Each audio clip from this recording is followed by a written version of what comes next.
Durante as últimas 3 semanas, nós temos orado e intercedido a Deus por um despertar na igreja, um despertar nas nossas vidas. Esse é um assunto que é muito forte no meu coração. Eu escrevi 2 livros a respeito disso. Primeiro em 2000, Aviva-nos, Senhor, e outro ano passado, Aviva-nos novamente, o Senhor. Estando na igreja há muito tempo, a gente sabe que de vez em quando a nossa vida espiritual começa a esfriar. O relacionamento nosso com Deus não é diferente do relacionamento que a gente tem com pessoas que a gente ama. Principalmente o relacionamento entre marido e mulher. Deus usa muito o relacionamento matrimonial como um símbolo do relacionamento dele com a igreja, dele com o seu povo. E todo mundo que é casado sabe que todo relacionamento começa com uma paixão tremenda que a gente tem logo no início, que atrai um ao outro, e a gente namora, a gente noiva, fica noivo, depois casa. E se você lembra do seu namoro, você sabe que foi algo intenso, você gostava de gastar tempo junto, você gostava de conversar. Eu me lembro quando namorava a Tereza, a gente morava longe um do outro, e a gente só via no final de semana. A gente pegava o telefone e conversava, e quantas vezes a gente dormia com o telefone. E aí meu pai acordava, falava, está gastando muito, pai, desligava. Porque a gente queria gastar tempo junto. E aí depois a gente casa e você, se não cuidar do seu relacionamento, ele vai esfriando. É por isso que a manutenção do casamento é importante. Eu faço muito aconselhamento de casais, e eu digo para os casais que eu aconselho, que é muito difícil porque a maioria dos casais que vem a mim, vem quando estão em crise. Quando arrebenta tudo, aí procura o pastor. É igual aquela pessoa que tinha um relógio e resolveu consertar o relógio. E quando não conseguiu, levou para o relojoeiro. Ou aquele que nunca foi mecânico, resolve consertar o carro e depois que tudo dá errado, leva para o mecânico. Eu me lembro que quando era casado de novo, eu tinha um carro que eu não achava que eu podia consertar o motor.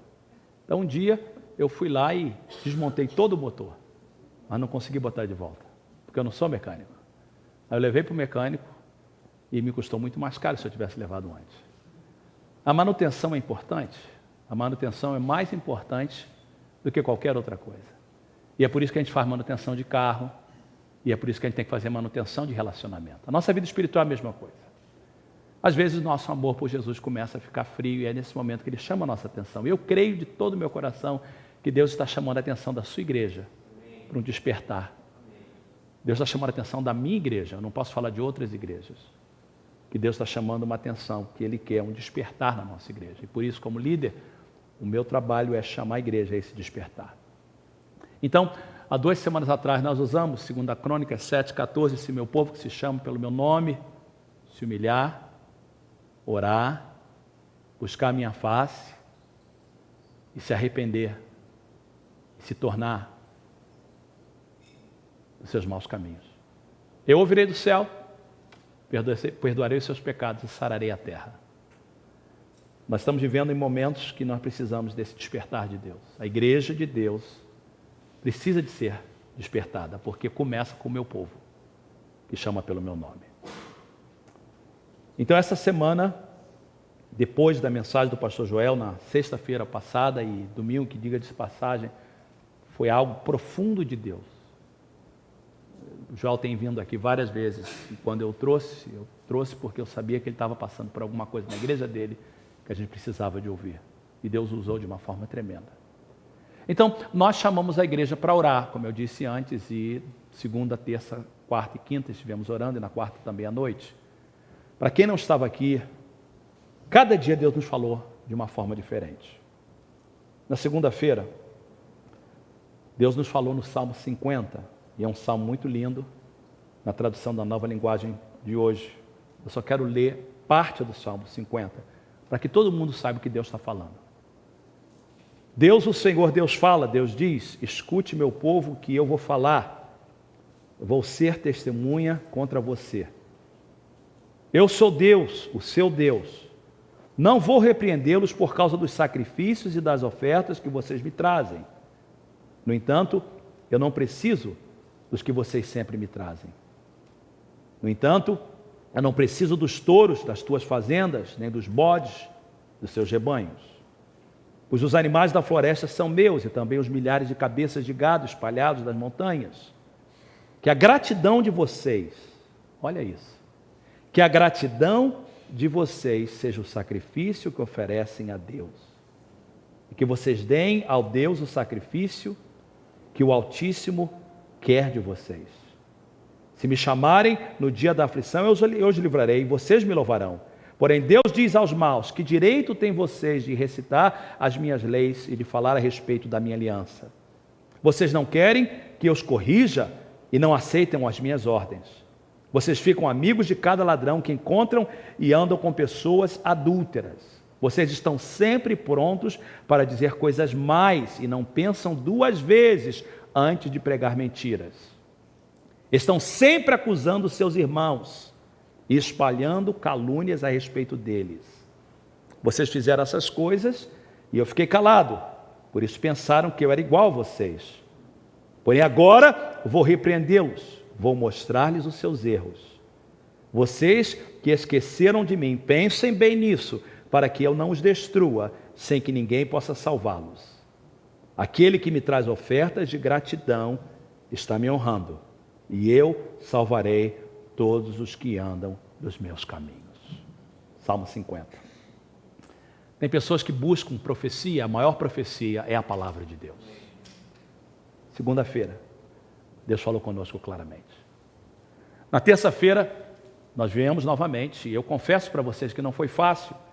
Eu me recordo quando nós compramos o templo, em 2001, que durante vários anos nós tínhamos oração às 5 da manhã, e eu acordava às 4h30, e estava aqui todo dia às 5, mas essa semana acordei às 5h30 para estar aqui às 6, e não foi fácil, porque eu não estou acostumado mais. E aí na terça-feira, a sala estava cheia, tão cheia que não deu para caber todo mundo dentro da sala, e no meio da oração, Deus nos chamou a atenção novamente. E Deus foi falando vários tipos de pecados que Ele encontrou no nosso meio. E terminou com a palavra em Provérbios, capítulo 1, verso de número 23. Se acatarem a minha repreensão, eu lhes darei um espírito de sabedoria e lhe revelarei os meus pensamentos. Se acatarem a minha repreensão. Há mais ou menos 3 semanas atrás, no culto de sexta-feira, eu preguei, o pastor Max estava em São Rafael, e Deus me deu uma palavra que eu já preguei na igreja antes, está no livro que eu escrevi, quando Deus chama Jacó e manda voltar para Betel. Betel era o lugar onde Jacó teve o encontro com Deus, onde Deus o chamou, onde ele fugia do seu irmão Esaú, que prometeu matá-lo. Ele chegou em Betel e ali ele viu uma visão de Deus e ali ele prometeu ser fiel a Deus. 20 anos tinham se passado e agora, casado, com filhos, Deus chama ele para voltar a Betel. Só que Deus diz para ele assim: durante esses 20 anos vocês foram adquirindo hábitos, adquirindo costumes. O termo usado em Gênesis é ídolos. E eu quero que vocês façam 2 coisas antes de voltar a Betel. Eu quero que vocês, primeiro, peguem todos os ídolos, todos os deuses que vocês foram adquirindo com o passar do tempo e enterrem. E segundo, que vocês troquem as suas roupas e voltem para Betel. E Deus nos dizia nessa semana que com o passar do tempo a igreja do Senhor, e novamente, quando eu falo a igreja do Senhor, eu falo da igreja universal, mas eu aplico especificamente a nossa igreja. Com o passar do tempo a gente vai adquirindo hábitos, a gente vai adquirindo costumes, que não necessariamente são pecados, mas que atrapalham o mover de Deus na nossa vida, que atrapalham o fluir de Deus na nossa vida. E quando o pastor Joel pregava na sexta passada e no domingo de manhã, eu estava sentado ali, Deus claramente disse para mim de alguma coisa que eu faço, que não é pecado, mas que Deus exigia de mim que eu abrisse mão para que, como líder, eu pudesse liderar a igreja. Eu não sou perfeito, longe disso. Mas uma coisa eu falo com muito temor e tremor: eu não prego nada que eu não vivo. E eu nunca vou pedir à igreja uma coisa que eu não faço. E aí, quando o pastor Joel disse que Deus exigia que a gente enterrasse a nossa Raquel, porque a Leia é fácil de enterrar, mas não a Raquel, aí o Senhor falou assim: eu quero que você dê exemplo. Eu cheguei em casa, falei com a Tereza assim: Deus me pediu isso, e ela falou que Deus pediu a ela, e nós concordamos, e ela falou: isso é de Deus. Nós então fizemos uma decisão de por um tempo fazer o que Deus nos pediu. E aí Deus nos falou não só disso no domingo passado, mas Ele falava mais sobre hábitos que a gente vai adquirindo com o passar do tempo, que nós precisamos nos arrepender. Isso me leva então à mensagem de hoje, que é o último ponto desse texto em 2 Crônicas 7,14, diz assim: se o meu povo, que se chama pelo meu nome, se arrepender dos seus maus caminhos. Eu quero falar em poucos minutos sobre arrependimento. Maus caminhos tem a ver com pecado. Pecado tem a ver com tudo que desagrada a Deus. A palavra pecado no original significa errar a marca. Transgressão, sair do caminho. Iniquidade, fazer o que é mal. A verdade é que todos nós lutamos com o pecado. A Bíblia diz que todos pecaram e destituídos estão da glória de Deus. Então, pecado é algo que a gente lida o tempo todo. Mas há uma passagem muito linda em 1 João, capítulo 5, verso de número 18, que diz assim: todo aquele que é nascido de Deus não vive na prática do pecado. A NVI traduz da melhor forma: todo aquele que é nascido de Deus, a Almeida diz, não peca, o que é impossível. Como é presente contínuo no original, a NVI traduz: todo aquele que é nascido de Deus não vive na prática do pecado. Então, se nós queremos ver um avivamento na igreja, na nossa vida, na nossa casa, na nossa família, nós precisamos de fazer tudo o que Deus está pedindo. Ele está pedindo que a gente se humilhe, ore, vamos estar falando isso durante todo o mês de julho, oração. Nós precisamos de ser uma igreja que ora mais, buscar a sua face. E número 4, se arrepender dos seus pecados. E quando Deus está falando isso, Ele está falando da prática do pecado. Daquilo que a gente faz, que não agrada a Deus, mas continua fazendo. E a palavra-chave aí é a palavra se arrepender. Nessa manhã, a minha mensagem só tem 3 pontos. E eu quero que você guarde isso antes da gente participar da ceia do Senhor. Primeiro, o que é arrependimento? Segundo, quais as marcas de um verdadeiro arrependimento? Quando eu sei que uma pessoa realmente se arrependeu? E terceiro, o que causa alguém realmente se arrepender? Novamente, 3 coisas. Primeiro, o que é arrependimento? Segundo, como é que eu sei que uma pessoa realmente se arrependeu? Terceiro, o que causa a pessoa realmente se arrepender? Se você tem a sua Bíblia, eu quero que você abra. Eu vou ter esse versículo projetado, mas seria muito bom que você visse na sua Bíblia, porque eu queria que você meditasse nele durante toda a semana. 2 Coríntios, capítulo 7. São 3 versículos que nós encontramos em 2 Coríntios que nos ajuda a entender sobre o que é o verdadeiro arrependimento. Paulo, escrevendo a sua carta aos Coríntios, ele fala sobre arrependimento e as marcas do arrependimento e o que causa arrependimento. É isso que ele diz. 2 Coríntios, capítulo 7, verso de número 9 a 11. Agora, porém, me alegro, não porque vocês foram entristecidos, mas porque a tristeza os levou ao arrependimento. Pois vocês se entristeceram como Deus desejava, e de forma alguma foram prejudicados por nossa causa. A tristeza, segundo Deus, não produz remorso, mas sim um arrependimento que leva à salvação. E a tristeza, segundo o mundo, produz morte. E aí no verso 11 ele diz assim: vejam o que esta tristeza, segundo Deus, produziu em vocês. Que dedicação,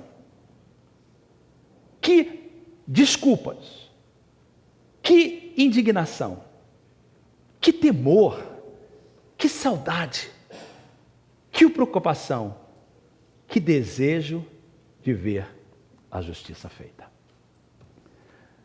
Nessa passagem, então, Paulo primeiramente nos dá exatamente o que é o arrependimento. Vamos começar pensando sobre o que o arrependimento não é. De acordo com a Bíblia, arrependimento não é remorso. Muitas pessoas pensam que arrependimento é remorso, mas remorso não é arrependimento. Olha o que o texto diz, você tem ele aberto, por isso que eu queria que você tivesse aberto, diz assim: agora, porém, me alegro, não porque vocês foram entristecidos, mas porque a tristeza ou remorso os levou ao arrependimento. Sentir-se triste porque errou, ou sentir-se com remorso porque errou, não é arrependimento. Então, a primeira misconcepção, a primeira ideia errada a respeito de arrependimento é que tristeza ou remorso é o mesmo que arrependimento. Nós sabemos na Bíblia que Judas sentiu muito triste por ter traído Jesus, mas ele não se arrependeu. Segunda coisa também importante é entender que arrependimento também não é conversão.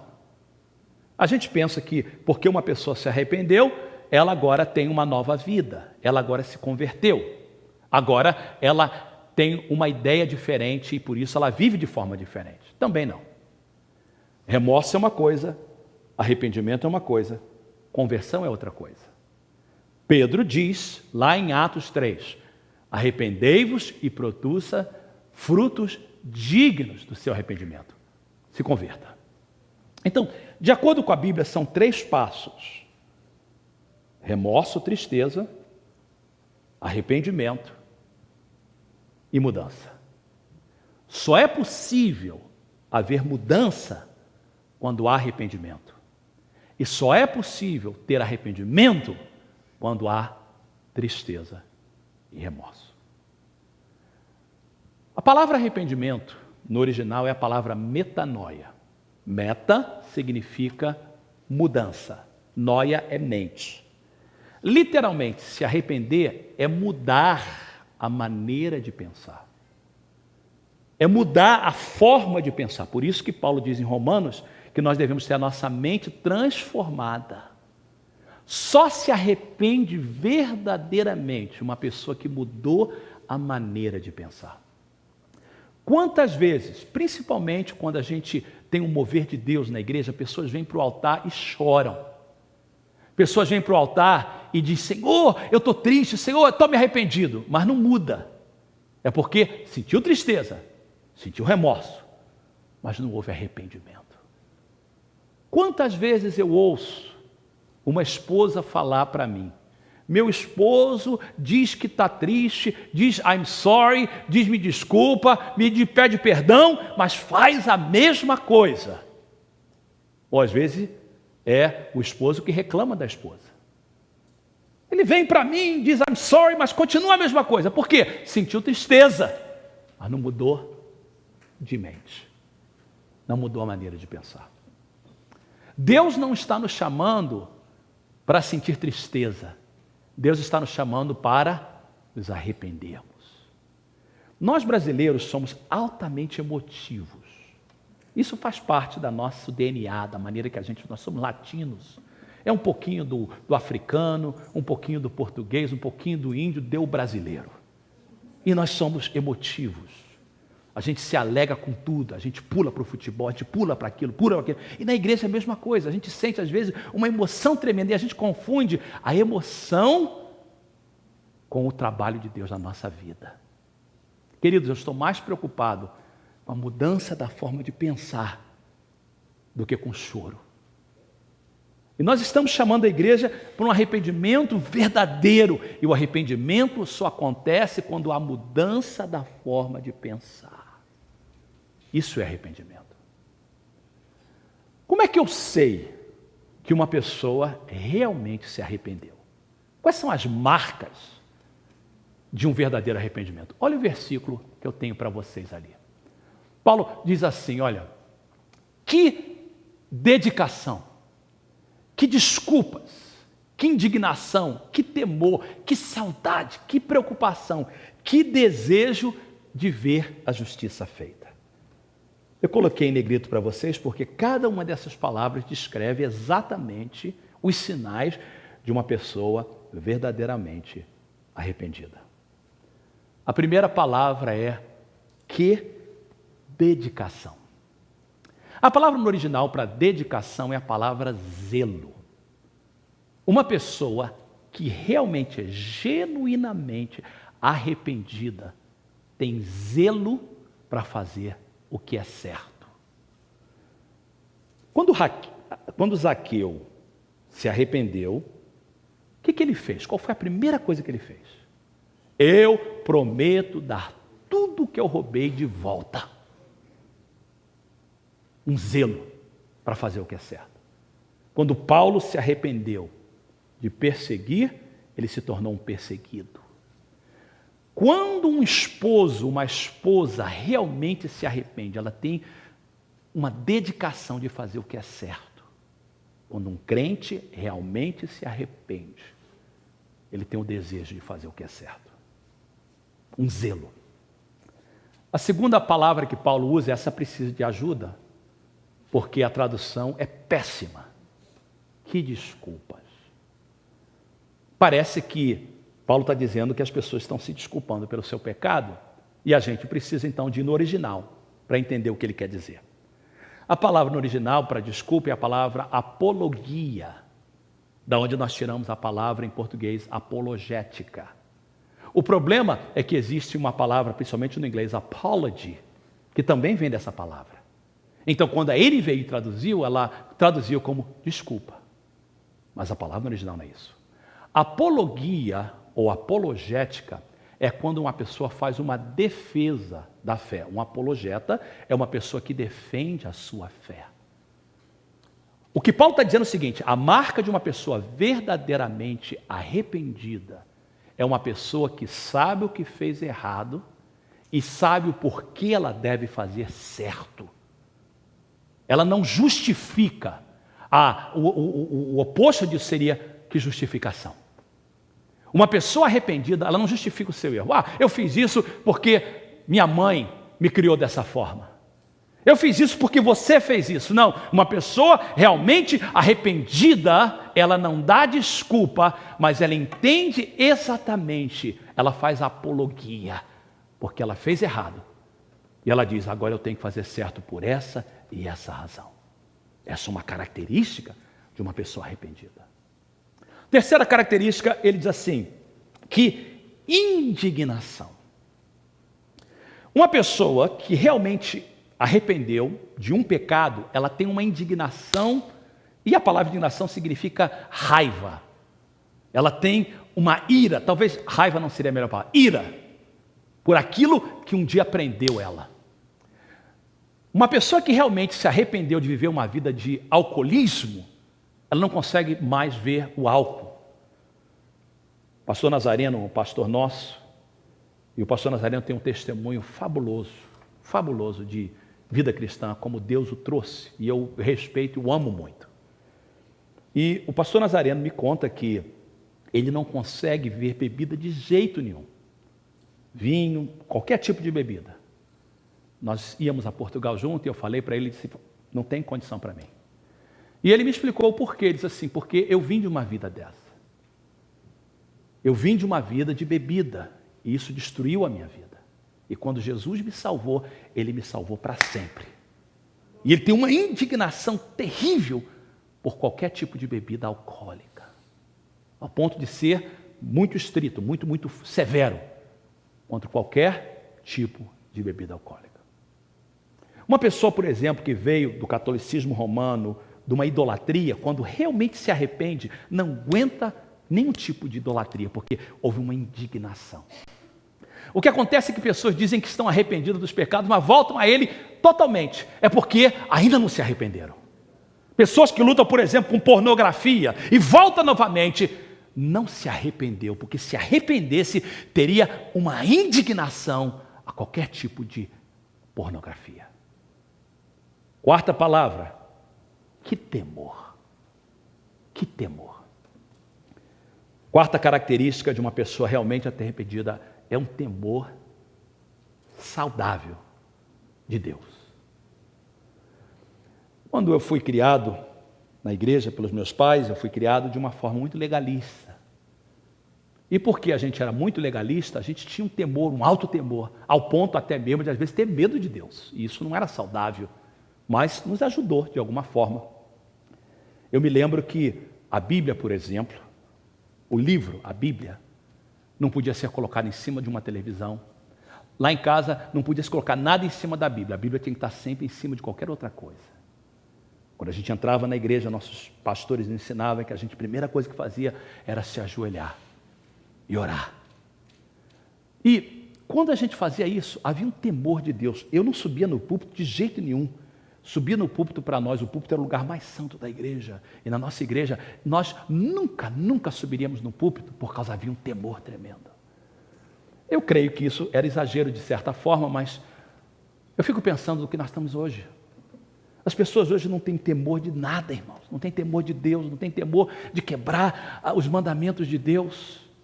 Quando há um arrependimento verdadeiro, há um temor, eu quero agradar a Deus. Coisa terrível é cair nas mãos dos Deus vivos. Quando eu leio o Salmo 50, Deus falando com a gente, me cria um temor, Senhor, alguma coisa da minha vida que você quer tirar de mim. Uma pessoa arrependida tem um temor verdadeiro de Deus. Próxima que ele diz, que saudade. Interessante a escolha de palavra. Uma pessoa arrependida é uma pessoa saudosa. Saudosa de quê? Daquele relacionamento que ela tinha antes com Deus. É igual um esposo, uma esposa que estão brigados e que querem se fazer as pazes logo porque tem saudade daquele relacionamento perfeito que tinham antes. É a mesma coisa.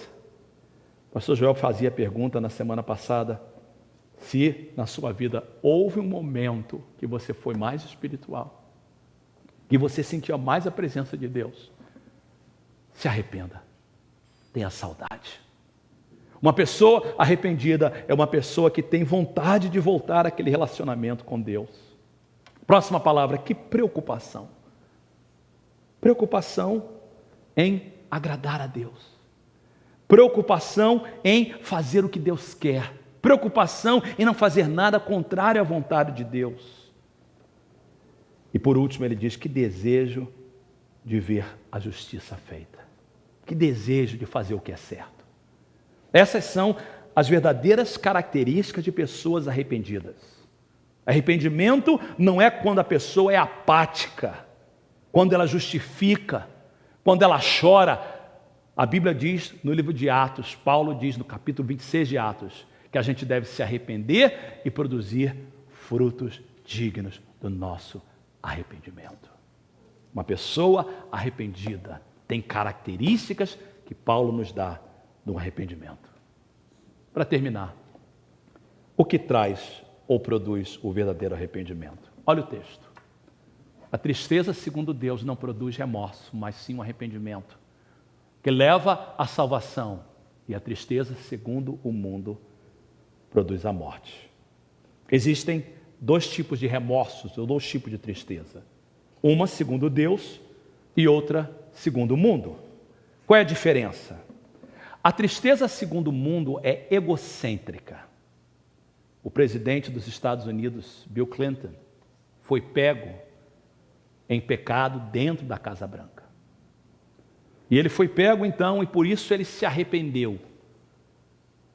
Você vê jogadores de futebol, você vê astros, você vê artistas, você vê pessoas importantes, você vê políticos, você vê pastores, você vê crentes que se arrependem somente depois que eles foram pegos, quando foi descoberto. Isso não é arrependimento. Isso é alguma coisa que é centrada em si próprio. Eu estou triste, eu sinto remorso porque eu fui descoberto, porque eu estou envergonhado, porque isso causou dano, Essa é a tristeza segundo o mundo. E essa tristeza segundo o mundo, ela gera remorso, mas não gera arrependimento. Ela gera morte, separação. Agora, a tristeza segundo Deus, diz o texto, ela gera arrependimento.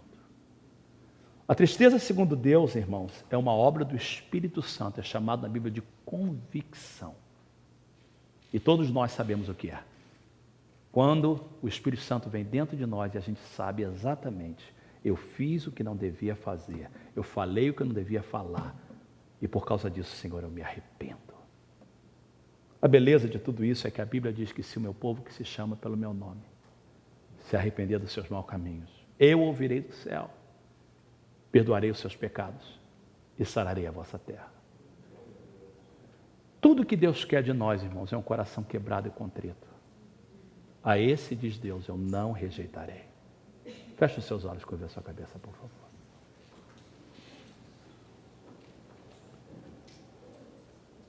Enquanto os diáconos vêm trazer a ceia, eu queria que todos fechassem os seus olhos, curvassem a sua cabeça. E eu quero citar o que Paulo diz em 1 Coríntios, capítulo 11. Ele diz o seguinte: porque eu recebi do Senhor o que também vos entreguei. Que o Senhor Jesus, na noite que foi traído, tomou o pão e, tendo dado graças, partiu e disse: tomai e comei. Isto é o meu corpo partido por vós, fazei isto em memória de mim. Semelhantemente, depois desse ato, tomou o cálice, dizendo: este cálice é o meu sangue derramado por vós. Fazei isto em memória de mim. Porque todas as vezes que comerdes este pão e bebedes esse cálice, anunciais a morte do Senhor até que venha. Aí, Paulo diz o seguinte, eu quero que todos ouçam de olhos fechados, até você que está assistindo em casa. Examine-se, pois, a cada um a si mesmo, e assim coma deste pão e beba deste cálice. Porque o que come e bebe indignamente, come e bebe para a sua própria condenação, não discernindo o corpo de Cristo. Porque se nós nos julgássemos a nós mesmos, não seríamos julgados para sermos condenados com o mundo. De olhos fechados, cabeça baixa, eu quero fazer uma pergunta a todos vocês, aqui e em casa. Qual é o pecado, qual é a transgressão que você tem cometido que tem desagradado a Deus? Há verdadeiramente arrependimento. Você sentiu remorso, mas você mudou de mente. Deus está para fazer na nossa igreja um despertar, um avivamento, mas Ele está nos chamando essa semana, desde segunda-feira, a se livrar de hábitos que nós adquirimos com o passar do tempo. Hábitos esses que atrapalham o mover de Deus na nossa vida. Cada um de nós deve se apresentar a Deus. A Bíblia diz: examine-se cada um a si mesmo. Eu não posso examinar o meu irmão que não está aqui, ou o meu irmão que está do meu lado. Uma vez, Jesus foi falar com Pedro e começou a lidar com ele a respeito de algumas áreas da vida de Pedro que precisavam de ser confrontadas. E aí Pedro se preocupou com João. E Jesus está assim: deixa o João de lado, eu cuido dele. Trata do teu relacionamento comigo. Não vamos nos preocupar com as outras pessoas, crentes ou não crentes, que não honram a Deus. Deus está chamando você para honrar a Deus. E a sua presença aqui nessa manhã já é algo bonito. E você escolheu honrar a Deus nessa manhã na casa do Senhor. Mas há alguma área na sua vida que Deus está falando: eu quero arrependimento, não remorso, não tristeza, mas uma mudança de mente. Nós vamos orar e participar da ceia. A transmissão vai estar terminando. Você que está em casa, a ceia do Senhor é para ser participada na igreja. Eu espero que você sinta o desejo de estar na casa de Deus, como nós estamos participando da ceia do Senhor. Eu oro que Deus fale contigo aí onde você está, para que haja realmente arrependimento genuíno, que vai trazer uma conversão e uma mudança de vida. Mais uma vez, Pai querido, nós viemos a Ti nesse momento confessar os nossos pecados. Se meu povo que se chama pelo meu nome, diz a Tua palavra, se converter, se arrepender dos seus maus caminhos. Eu oro por arrependimento genuíno, metanoia, mudança de mente, capacidade de pensar diferente.